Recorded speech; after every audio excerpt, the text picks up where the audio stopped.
Hello, we are back for another chapter of Holes. Let's see what's going to happen today. We're on chapter 16, page 72.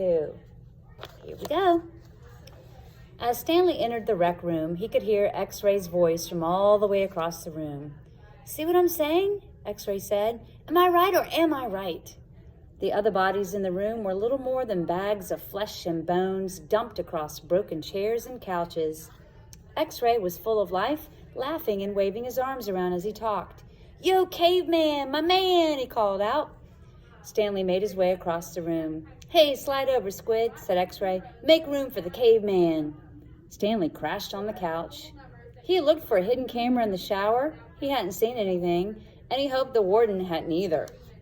"What's the matter?" asked X-Ray. "You guys tired or something?" He laughed. "Hey, keep it down, will ya?" groaned Zigzag. "I'm trying to watch TV." Stanley glanced uncertainly at Zigzag, who was staring very intently at the busted television screen. The warden greeted the boys at breakfast the next morning and went with them to the holes. 4 dug in the holes and 3 tended to the wheelbarrows.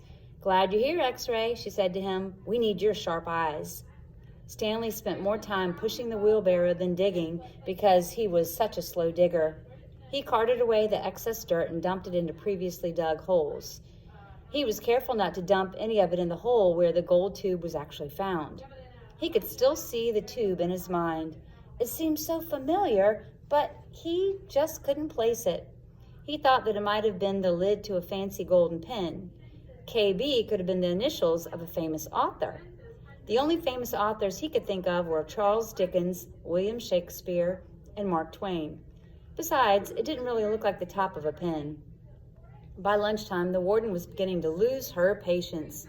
She made them eat quickly so they could get back to work. "If you can't get them to work any faster," she told Mr. Sir, "then you're going to have to climb down there and dig with them." After that, everyone worked faster, especially when Mr. Sir was watching them. Stanley practically ran when he pushed his wheelbarrow. Mr. Sir reminded them that they weren't Girl Scouts. They didn't quit digging until every other group had finished.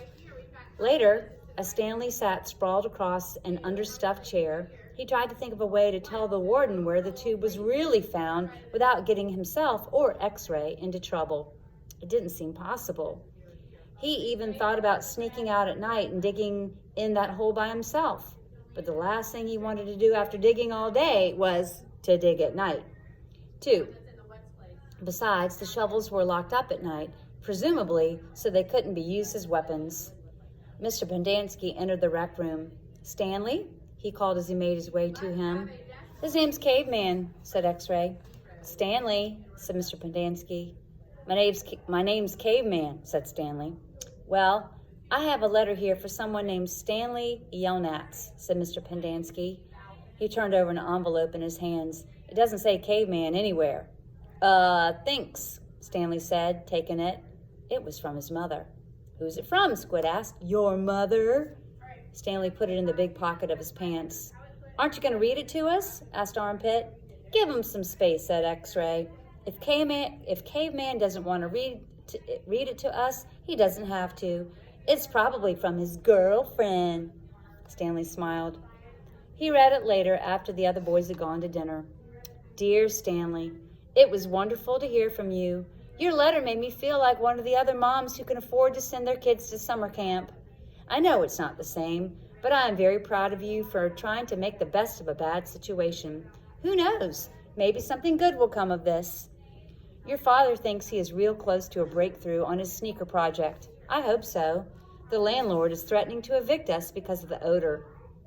I feel sorry for the little old lady who lived in a shoe. It must have smelled awful. Love from both of us." "What's so funny?" Zero asked. It startled him. He thought Zero had gone to dinner with the others. "Nothing, just something my mom wrote." "What'd she say?" Zero asked. "Nothing." "Oh, sorry," said Zero. "Well, see, my dad is trying to invent a way to recycle old sneakers. So the apartment kind of smells bad because he's always cooking these old sneakers. So anyway, in the letter, my mom said she felt sorry for that little old lady who lived in a shoe, because it must have smelled bad in there." Zero just stared at him blankly.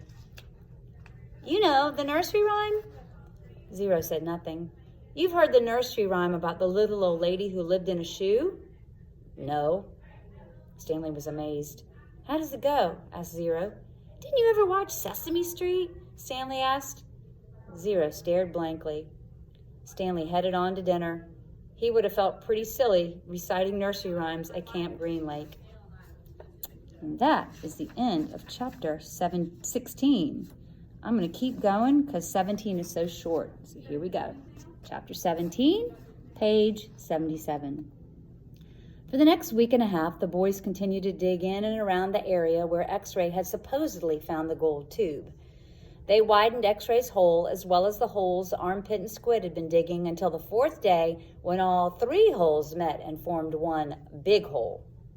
As the days wore on, the warden became less and less patient. She arrived later in the morning and left earlier in the afternoon. Meanwhile, the boys continued to dig later and later. This is no bigger than it was when I left you yesterday, she said, after arriving late one morning, well after sunrise. What have you been doing down there? Nothing, said Squid. It was the wrong thing to say. At just that moment, Armpit was returning from a bathroom break. How nice of you to join us, she said. And what have you been doing? I had to, go. The warden jabbed at Armpit with a pitchfork, knocking him backward into the big hole. The pitchfork left 3 holes in front of his shirt and 3 tiny spots of blood. You're giving these boys too much water, the warden told Mr. Pendanski. They continued to dig until late afternoon, long after all the other groups had finished for the day. Stanley was down in the big hole along with the other 6 boys. They had stopped using the wheelbarrows. He dug his shovel into the side of the hole. He scooped up some dirt and was raising it to the surface when Zigzag's shovel caught him in the side of the head. He collapsed. He wasn't sure if he passed out or not. He looked up to see Zigzag's wild head staring down at him. I ain't digging that dirt up, Zigzag said. That's your dirt. Hey, Mom, Magnet called. Caveman's been hurt. Stanley brought his fingers up the side of his neck. He felt his wet blood and a pretty big gash just below his ear. Magnet helped Stanley to his feet, then up and out of the hole. Mr. Sir made a bandage out of a piece of his sack of sunflower seeds and taped it around Stanley's wound. Then he told him to get back to work. It isn't nap time. When Stanley returned to the hole, Zigzag was waiting for him. That's your dirt, Zigzag said. You have to dig it up. It's covering up my dirt. Stanley felt a little dizzy. He could see a small pile of dirt. It took him a moment to realize that it was the dirt which had been on his shovel when he was hit. He scooped it up, then Zigzag dug his shovel into the ground underneath where Stanley's dirt had been. Wow, that's the end of chapter 17. Gosh, what are they going to find? What's going on? What was that gold tube all about? Maybe we'll find out a little more next time. See you.